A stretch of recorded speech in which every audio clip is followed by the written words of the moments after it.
Hi everybody and welcome back to Lost Genre Reddit Stories. This post is from the subreddit Am I the A-hole and it's by user Defy the Patriarchy. Would I be the a-hole for going ahead with a wedding that my mom is violently opposed to? I, 25 female, have been engaged to my fiance, 27 male, for just over 2 years, and we dated for nearly 3 years before he proposed. We set a wedding date back when we got engaged, but postponed it because my family was going through a rough patch and it didn't feel right at the time. We are now aiming to have it in 6 months. The venue is booked and everything. However, my mom despises my fiancé. She says that he has warning signs of an emotional abuser. He is selfish and wants to keep me to himself, and that he is going to turn me into a helpless housewife to just pop out babies for his southern racist family. For clarification, I am a kindergarten teacher, currently pursuing my master's degree and have exactly 0 plans to have kids in the next 5 years, which he agrees with. He is an electrical engineer, also pursuing a master's degree, and does not agree with his family's conservative beliefs. My mom lives across the country and recently came to visit for a month. It ended badly. I mean, screaming fights, storming out of the house, and crying until 2 a.m., all of which culminated in me driving her to the airport 2 weeks early. She swears she will never step foot back in the state for any reason, and she refuses to be in a room with my fiancé or his family, ever. Well, while she was here, I didn't get a chance to tell her that we are planning to go through with the wedding. Things are booked, etc. I fully intended to, but with all the fighting and turmoil, I didn't have a chance. Now, my fiancé and his family are asking questions about where we're at in the wedding planning process, and I'm really torn about how to answer. On the one hand, we could reschedule the entire thing and I could work with my mom to get her to agree to come. On the other hand, we could go through with the wedding, but I would have exactly 0 family members present.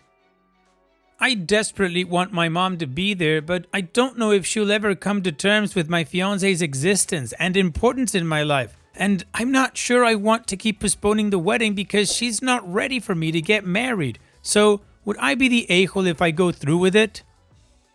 Look, OP, in my opinion, no, you wouldn't be the a-hole, you wouldn't be excluding her or anything like that, because she iced herself out by deciding that she hates your fiancé, and in doing so, she put you in an impossible situation, because now you literally have to choose between marrying the man you love or your mom. So let's take a second and analyze your 2 choices. So, postponing. Do you see your mom changing her mind, actually getting to know and like and love your fiancé and be happy for you? Go to your wedding and do all that stuff. Do you see that happening after she screamed at you because you were marrying him to the point that you had to cut her visit short? And the other option is, go ahead and do it. You love your fiancé. You want to spend the rest of your life with him or else you wouldn't be engaged. So I would say, grow a spine, polish it up, make the decision and get married. I get that you desperately want your mom to be there, but if she was, do you think you'd have a nice wedding? And what do you guys think? Let me know in the comment section, and now let's check out the community comments. Stripper Badger says, you know, there is no solution here. Your mom has made it very clear. She does not and will never consider your fiancé family. She will never be okay, never agree, never settle down. Maybe she's right about why. Maybe she's not.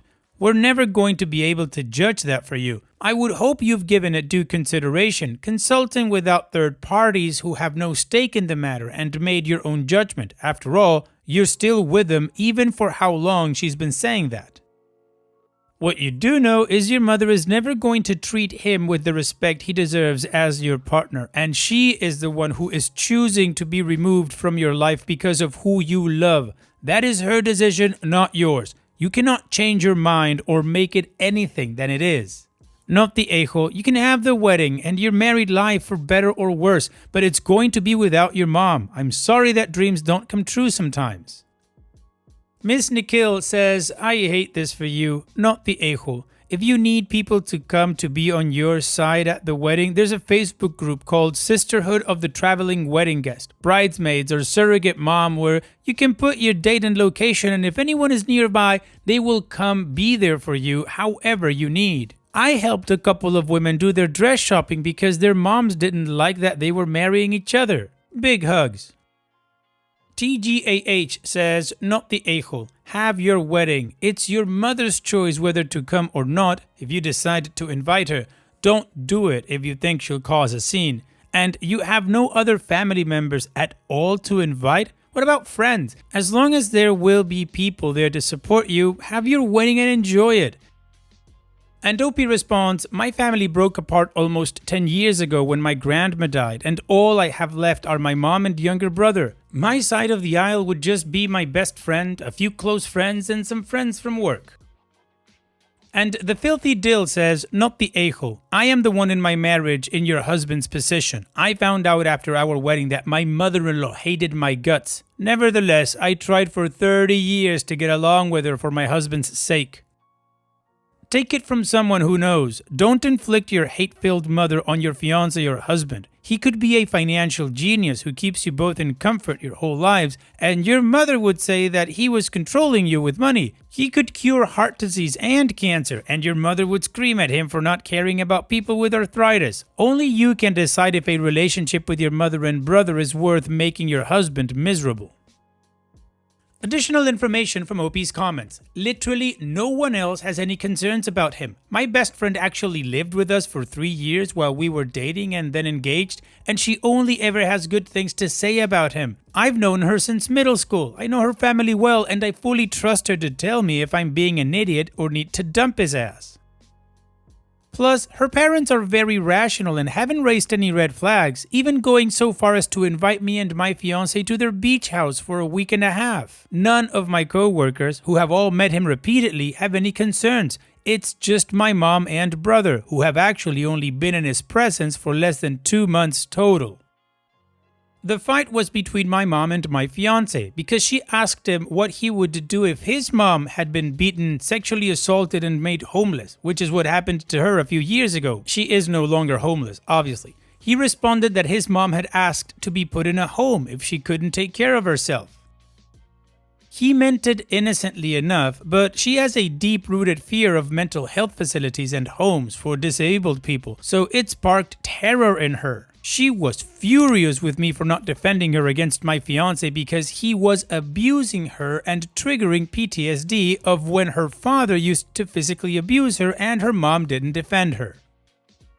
Opie's edit. My mom does have a traumatic brain injury which affects her emotional regulation. She has had this injury since before I started dating my fiancé, so he never met her beforehand. Despite the brain injury, she swears that she is being perfectly reasonable and that as an older woman who has dated a lot more than I have, just the one, and has known abusive men, that I should trust her implicitly and leave him. Also, everyone has been asking, so here are some of the warning signs that she says are emotionally abusive. 1. He wouldn't leave me alone with her while she was here visiting. She is referring to the fact that while we would talk in the evenings, he was always in the room. Because we talked in the living room of the small house where we live. Never mind that he literally stayed out of the house for 2 days so we could hang out together, just my mom and I. 2. She does not encourage a strong bond between my mom and I. She means that he has not pushed me to go visit my mom and brother across the country, even when they needed help. My reasoning is that I don't actually want to go across the country very often, so even when he asks me if I want to, the answer is usually no. 3. He is gay and using me as a beard. She is referring to the fact that years ago, before we even started dating, I made an offhand comment about how people thought that the new server might be gay. We worked in a restaurant with lots of liberal college kids and straight people were the minority, so we kind of assumed everyone was LGBTQ+, unless told otherwise. I was obviously wrong, as we have been together for 5 years with no issues in the bedroom and many conversations about the facets of sexuality. And 4, he encourages me to lie to her. I lied about going on a trip to Puerto Rico entirely by my own choice, and despite multiple warnings by him and my best friend that it would end poorly, it did end poorly, and she does not trust me anymore, which is a separate issue. But again, my choice to lie. He actively told me it was a bad idea, and I didn't listen. Alright, well, the community is telling OP, no, you wouldn't be the a-hole, just go ahead and do it, don't let your mom drive your life. And we have an update that comes 1 year after the original post. So let's move on with that to see how this story ends.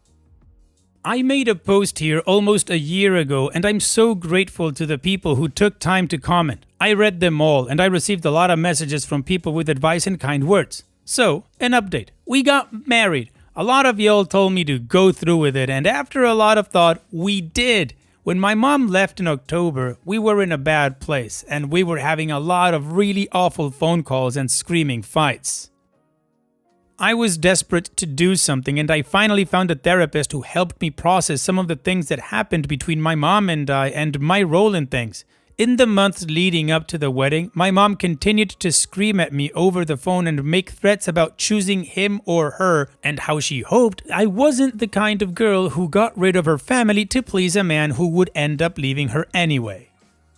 She was downright hateful, and I spent a lot of time crying over our relationship because I couldn't believe we had gotten to this point. Even with knowing that some of her dysregulation was because of the brain injury, I just couldn't believe my own mom would threaten me, call me a see you next Tuesday, and tell me that I wasn't allowed to be upset with her because she had been traumatized her whole life. Anyway, we got married in April, and my mom and brother did not attend. I was able to reconnect with my mom's cousin, who I used to be close with as a child, and she and her family came to the wedding. I had my best friend, her family, and my work family there to support me. A close friend performed the ceremony. Plus, of course, my husband's family was very supportive. There were times I missed my mom and I wanted to see her smile in the audience, but I was ultimately glad that she wasn't there. I would have felt like I had to perform and cater to her every whim, and I'm so glad I was able to just have a lovely day with all the people who came to celebrate with us. Just to reaffirm my feelings about her not being there, my mom did not contact me at all on the day of and only called me a week later to ask whether I would be sharing any pictures with her. I did send her a few because I thought a small part of her might care, but all she did was comment on how it looked like a cheap Amazon wedding. She hoped I was happy with my crappy choices and that they were worth the loss of my family. I miss her constantly despite all our issues, but I haven't cut her off completely. We've been having a hard time communicating at all right now, and I don't know if it will get better, but I'm happily married and I don't regret it. Additional information from OP's comments. About my brother, I never wanted him to move out west with my mom in the first place because I knew there wasn't a real support system for him there. At the time, he was only 19. He had just earned his GED, was working in a restaurant, and had never really lived on his own. When our mom became briefly homeless, the idea was that he'd go temporarily to help her until we figured out something better. I even tried to get her to move back to our home state where both of her kids were and where the medical care for her brain injury is much stronger, but she flat out refused. Within 2 weeks of him being there, everything shifted. He stopped talking about bringing her back and started echoing her, complaining that I wasn't doing enough to help her from across the country.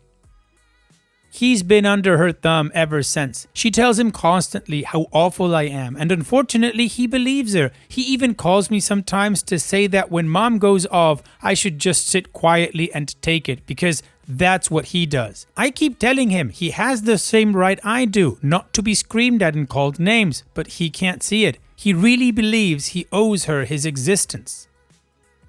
Financially, it's been a nightmare. I'm about $25,000 in debt because of them, and I'm still paying nearly $800 a month towards their bills. On a teacher's salary, I don't know how long it will take me to climb out of that hole. Moving west isn't an option either. I couldn't afford the plane ticket or a truck, and even if I could, my salary would shrink even smaller. I know I haven't always been the best older sister, but I do love him. I want to repair our relationship and keep trying. Sometimes we take little steps forward and then my mom undoes it the second she gets him alone. I don't hate either of them. I think most of his anger is really just pain and confusion twisted into venom, not true hate.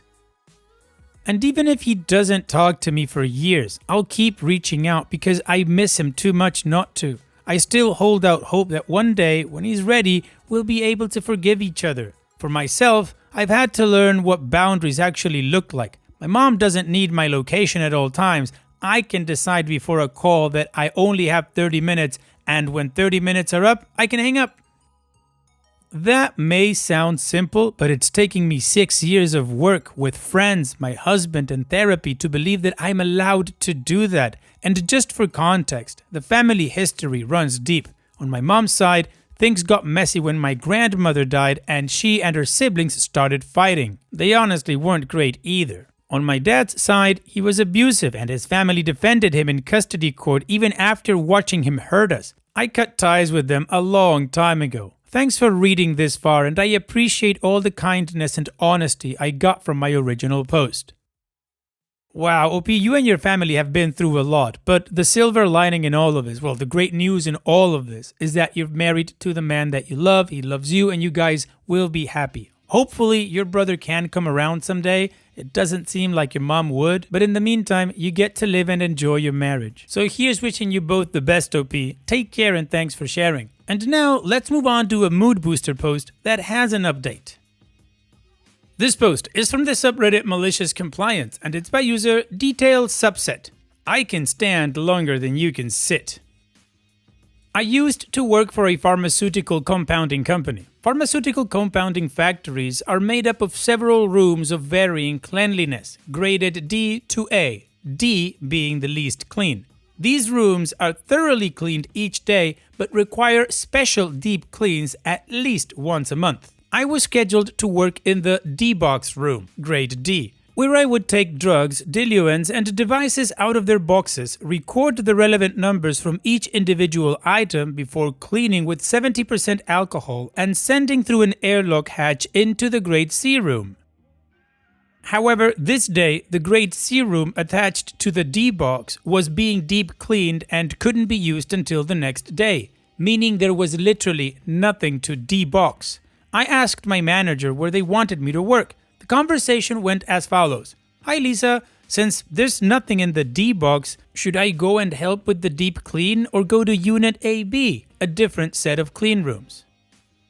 What does it say on the schedule? It says D-box, but there's nothing in there and I don't want to spend hours standing around.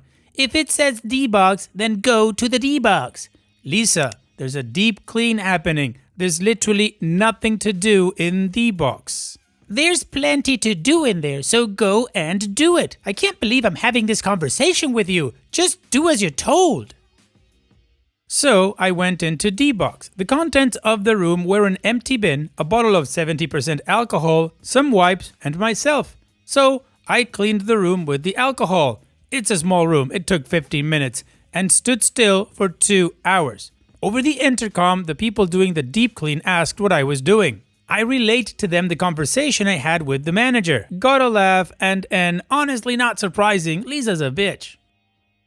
I then proceeded to stand still for another hour. After being standing stationary for 3 hours, Lisa barged into the room and hissed, "What on earth do you think you're doing? You've done nothing but stare at a wall for 3 hours. What makes you think you can get away with doing nothing when everybody else is working so hard?"